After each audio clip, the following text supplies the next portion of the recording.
Howdy everyone, it's me once again, the one and only Killer Rodan. And today, as you can see, I'm still continuing my Disney movie marathon where I talk about the movies, TV shows, and whatnot. So I just figured I'll just do another thing right here, folks, where I'll speak about one of the movies I've already discussed, of course, not that long ago actually. So it's in regards of, the Peter Pan reboot. And as I mentioned in the previous video, I want to discuss about this. Yeah, it's awful. Yeah, my previous video on this I was just ranting on it. It's not very good. So yes, in some ways, I would still critique the movie to some extent in this video, while yes, maybe discussing the original film as well, which I think is much better. But yeah, folks, even though I was not the biggest fan of the original film, but I thought it was a pretty solid movie as a whole. But to be more specific here is that there's been a theory going around for quite some time where Peter Pan was the real villain. He's the bad guy, and Captain Hook was actually the hero of the story. Like he was trying to help the kids somehow, I guess you can say. So I want to discuss that for a bit. But if it was up to me, I would have made this version be a movie, not a reboot or anything. Just have it be like, let's say, take place in an alternate timeline, in an alternate universe. So instead of remaking something, just have it take place in a different universe. Yeah, in like an alternate universe kind of a thing. So I think that's what I would have done. And if that's successful, you can make a sequel to that one. I guess. Give me a break. In the comic books, DC had been doing this kind of thing for years and years, and they've been doing this for decades. And recently, the company Marvel have been doing using this as a plot line as for their movies. So I guess we do the same kind of thing here. Well, I guess just get a few things out of the way, like we're saying and whatnot.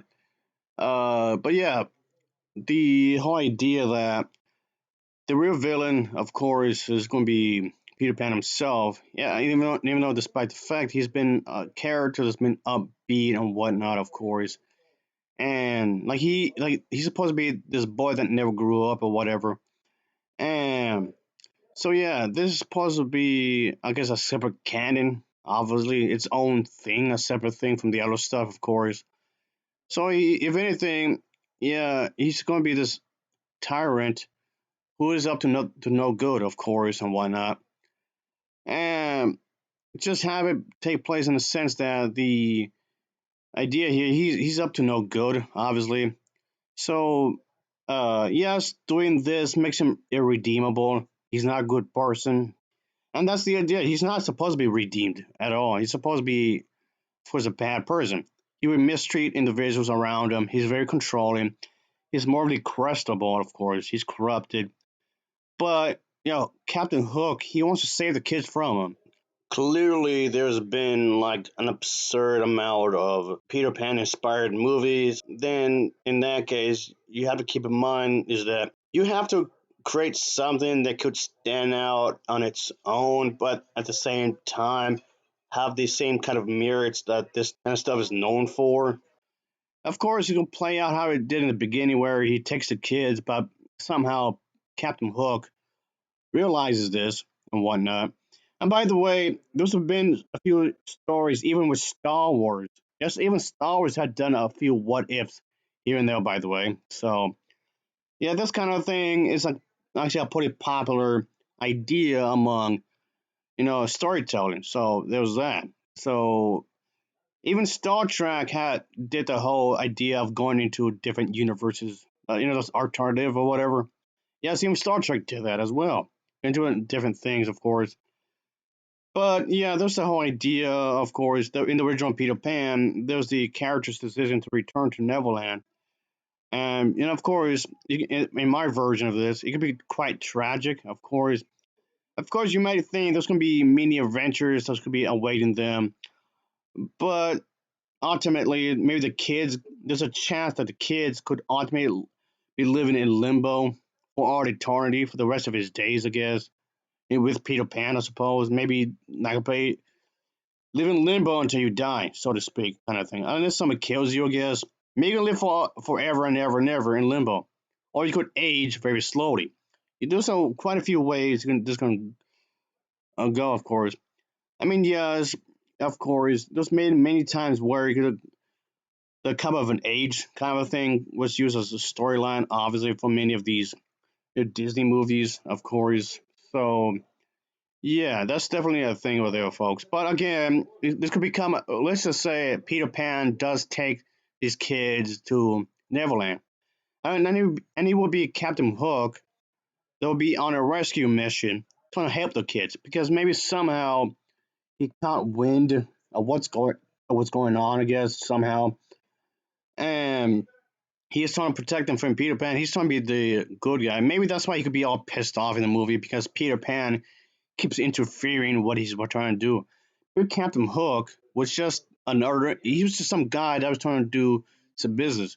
Maybe it could be like shipping food to other countries and whatnot. And Peter Pan keeps interfering somehow.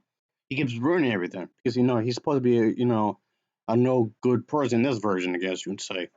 So there was that. So I like to play the misdeeds that Peter Pan is doing in this version, but he's trying to act as if like he's the good guy. Like he's up to something nice, whatever. And of course, in my version, of course, Tinkerbell would be in there. Yeah, we all know that in the original Peter Pan film, or in the other movies, Tinkerbell is supposed to be really pissed off. She's very temperamental. Yeah, very hot headed. Yeah, I like this aspect of the character. The fact that she has an attitude actually gives her a lot of character. A lot of people seem to like this aspect of the character. Yes, this actually gives her a lot of personality. So even though in the film she never really says anything, but you can tell she has a lot to say. She definitely has, like I was saying, a personality, which is expressed through body language and the way she would move, the way she would act. She says a lot without even saying a damn thing. However, unfortunately, this is completely absent of the remake. This, what I just said here, is nowhere to be found. While Tinkerbell is in the film, of course, aside from the race swapping, of course, aside from that, there's nothing. There's not Tinkerbell. They changed too much. Yes, by changing her race, yes, also is already that in itself is already changing too much. But to put this even further, by making her, she's not the character. She's not the same character from the animated movies, like whatsoever, like at all. This is completely absent from the remake. The Tinkerbell in the remake, she's nothing more than a plot device. That's literally it. She's nothing more than a damn plot device in the animated movie. So, okay, Jesus Christ, that was just downright bad.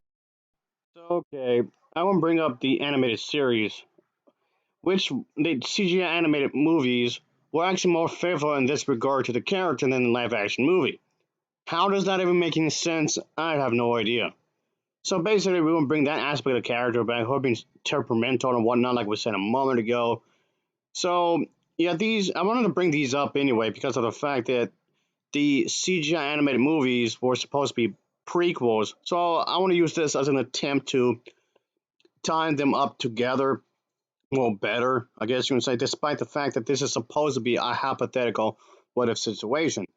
So let's just say that Tinkerbell did have a crush on Peter Pan at some point, but she came to her senses because she realized he's really a monster.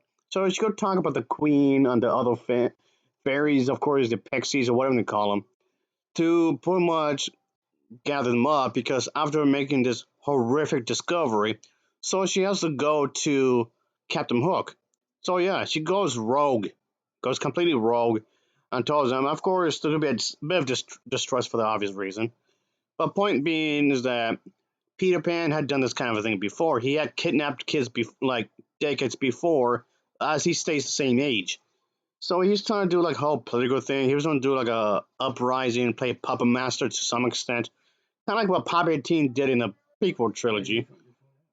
But the thing is that Tinkerbell found out, so she wants to get her friends and whatnot. Because the thing is that Peter Pan had gathered a lot of kids before previous from the previous attempts of kidnapping, and forced them into like some sort of forced labor and made them into like an army kind of a thing. They've been brainwashed, of course, into thinking that this is true justice. Well, at least a version of it in his head, I guess. So yeah, this got really dark now. So, in other words, to make this, I guess, a lot more easy to digest, is that have more security over freedom, even though it should be like a balance of both when you think about it. But this is obviously going to become like a dictatorship kind of a thing. But the thing is that he's trying to make it as if it's okay. You can be in comfort anyway. So there's that. He's trying to manipulate them, of course, obviously. But the thing is that, of course, Captain Hook, like I was saying, he doesn't trust Tinkerbell and her friends at first, for obvious reason, even though despite the fact that she switched sides. So, along with their help, uh, he's going to try to, Captain Hook over here is going to do his best to just stop what was going on, of course. I mean, it's already happening, but from preventing it from getting worse is probably the better way of saying it, I guess. So yeah, that's the thing, folks. When it comes to this kind of a thing, of course. Well, okay, what about Wendy and the Lost Boys? Don't they need rescuing? Of course they do. And what about the kids, that were with Wendy up in the bedroom when Peter Pan came around in the beginning of the movie? Yeah, all of them had to be rescued. So to make this entire thing even more dangerous, I guess. Of course, maybe let's say no, Wendy does not realize it right away, but there's something afoot. One of my issues, like I said in my rant video with the remake, is that Peter Pan himself got pushed aside. He didn't do anything, not really. He didn't do much. I mean, he did a few things here and there, but he was basically sidelined when you think about it, which of course is kind of stupid because I thought he was supposed to be the star of the show, so to speak, I guess. So for this version of events, he's gonna definitely have a much bigger role, a menacing one, but still. But yeah, maybe just trying to throw some horror elements in there. Obviously, as you can tell already. But that aside, of course, I know in the remake, they were trying to have like some sort of female empowerment, which, as I mentioned in the video, while having feminism be a part of the film, that in itself doesn't necessarily have to be a bad thing, but it's the way they did it. It doesn't feel genuine whatsoever. It just came off like, okay, Wendy is a strong woman, and um, um, that's about it. That's literally there is to the character in the remake, in the Peter Pan remake. That's it. That's literally there is to the character. That's it. If I have to criticize Disney for anything, it would be that nobody likes a kiss ass, okay? No one likes a kiss ass. All they're trying to do is brown nose people into that.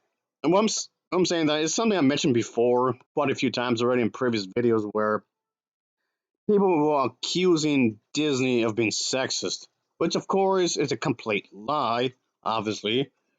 And although of course also accusing Disney of being racist, hence why they did a race swap with Tinkerbell. Of course, again, that's just a lie. He's not. He's also not anti-Semitic.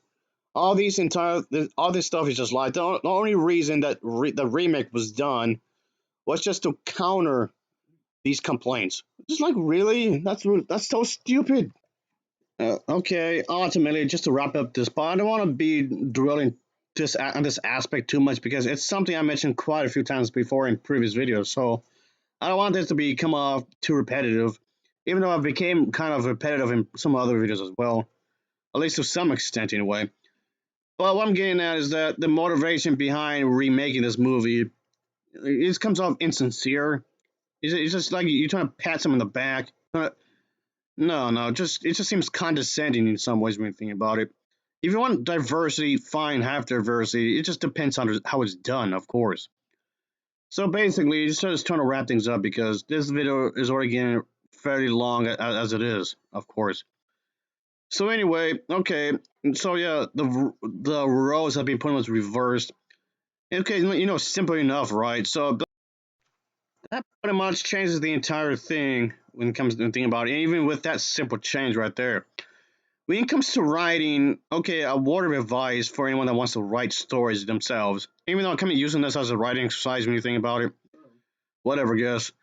But point being is that okay, a word of advice for anybody that wants to write novels or whatever. Take one of your favorite movies or just any movie and just flip the script. Flip the how do you say this? The premise. Yeah, flip the premise around and just do your own thing. That's one way of doing it, I guess. And think of it like trying to create your own thing in some ways. So, of course, judging that this is supposed to be a Disney movie, of course, I want this to have something of a happier ending or at least a somewhat happy ending, even if it's somewhat bittersweet to some extent. I guess you can say, sure. And the character Wendy, she's supposed to be like, how do I say this? A mothering like character, even though she's like really, really young.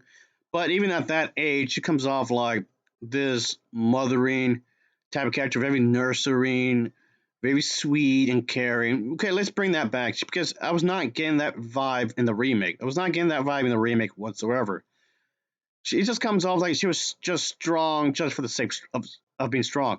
I am woman, hear me roar. I'm independent. That whole jazz. That was like that was it. That was literally it.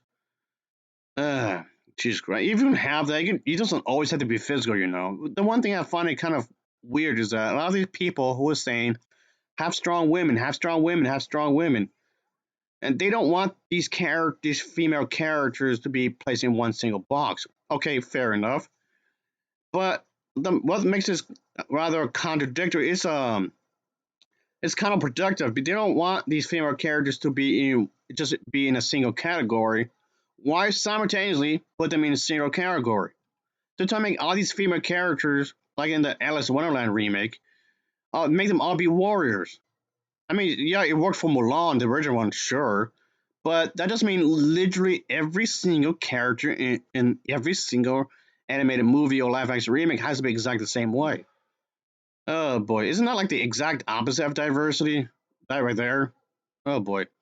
Anyway, what I was gonna also say for real quick is that I kind of miss the traditional hand drawn animation. I do kind of miss that.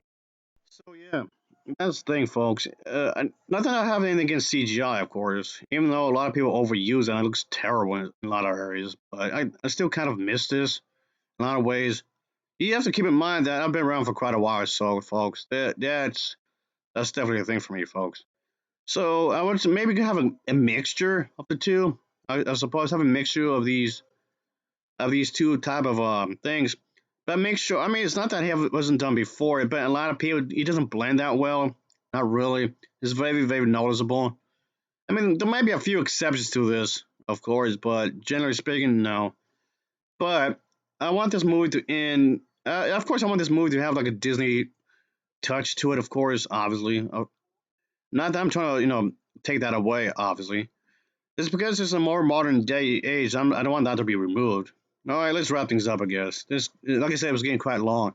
So we're gonna have an ending that could be similar to the remake's ending, I guess, to some extent. And is that Peter Pan and Captain Hook could be fighting each other like they were in the remake, of course, and in the animated movie, of course. Except it's just be them two, and then the Tinkerbell and her friends could help out from time to time against Peter Pan. It's like at this point, everybody had turned against them. You have Wendy doing something, then her friends be doing something. There would be the Lost Boys doing something and whatnot. So everybody basically had turned against them, pretty much. So not only that, the ship would be flying in the air. The ship would be flying up in the air. You could just use an animated movie because that happened the same thing where his ship was flying up in the air. But either way, Peter Pan could have a base somewhere, I guess, outside at some point. This will be relevant in just a moment, folks. What I'm getting at. And yes, the whole bit with the Indian characters, a lot of people found offensive in the original film. I don't understand why, because that was not racist. That's not how I took it, really. And in the remake, they were trying to quote unquote fix that because it was insensitive, apparently. But even then, messed that up because of the fact that Indian characters in the live action remake, just like all the other characters I mentioned, like Wendy, she didn't really, her character, there's no character growth really. With Tinkerbell, there's no character growth. Peter Pan, there's no real character growth. Same with Captain Hook.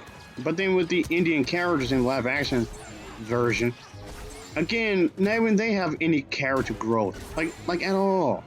So okay, like that seems kind of odd when you think about it.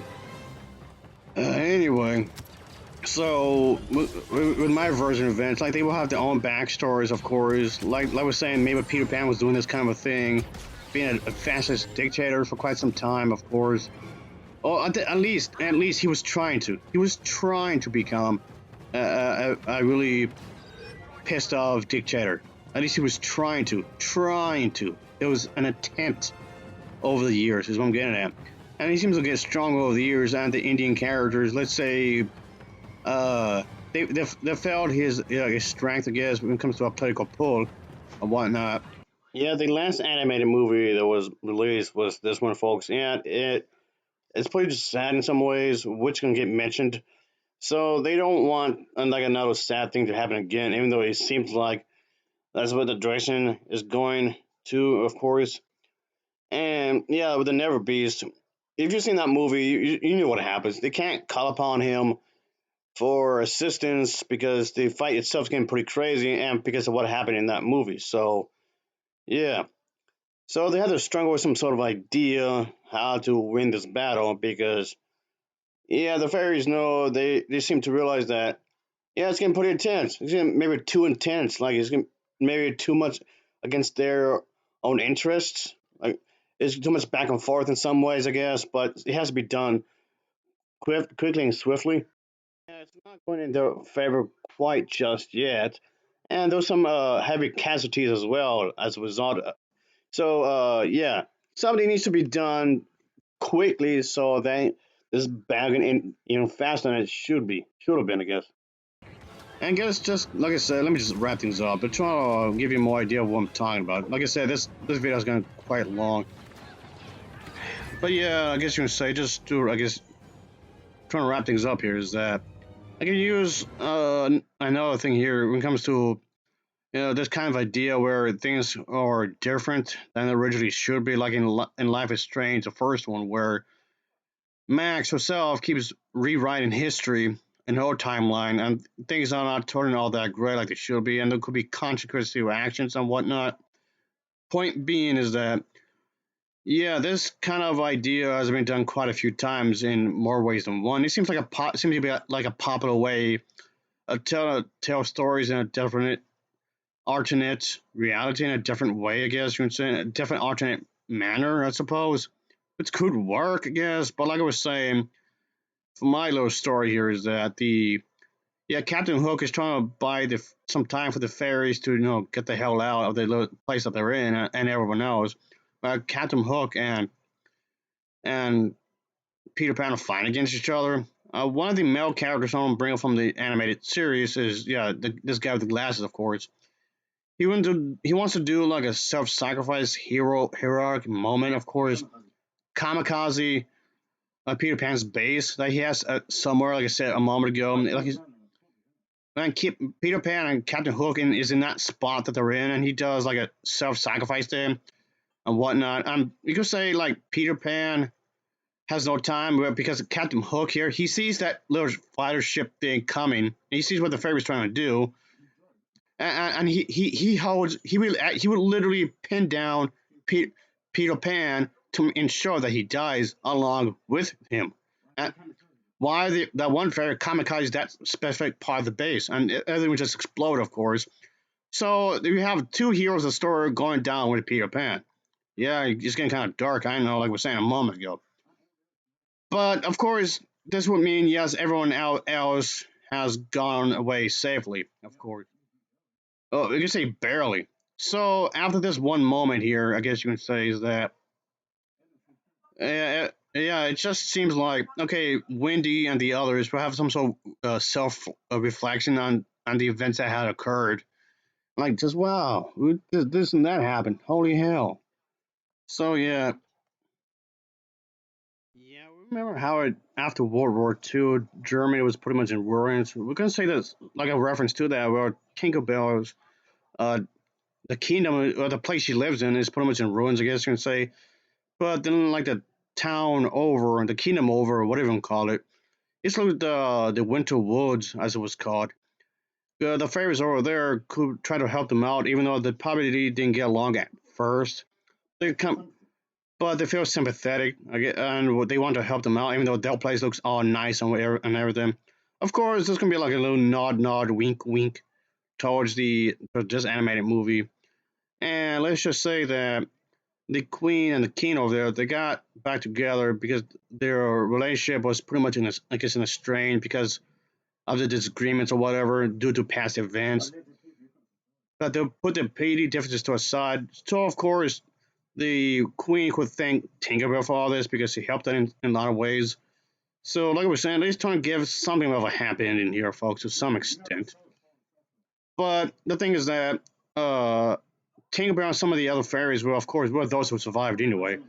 And some of the kids could have some shell shock, PSD, if I remember, if I pronounce it. Sorry, excuse me if I butcher that, but you know what I'm talking about here. And yeah, I guess that's where it could be in, the town, the kingdom, or whatever, the city, or whatever you call it, is being rebuilt and whatnot. Kind of ending that somewhat happy ending, I guess. Should be rebuilt, I guess. Anyway, that's what I would have done. So thanks for watching my long ass video, folks. As always, thanks for watching and take care. Until next time, see you.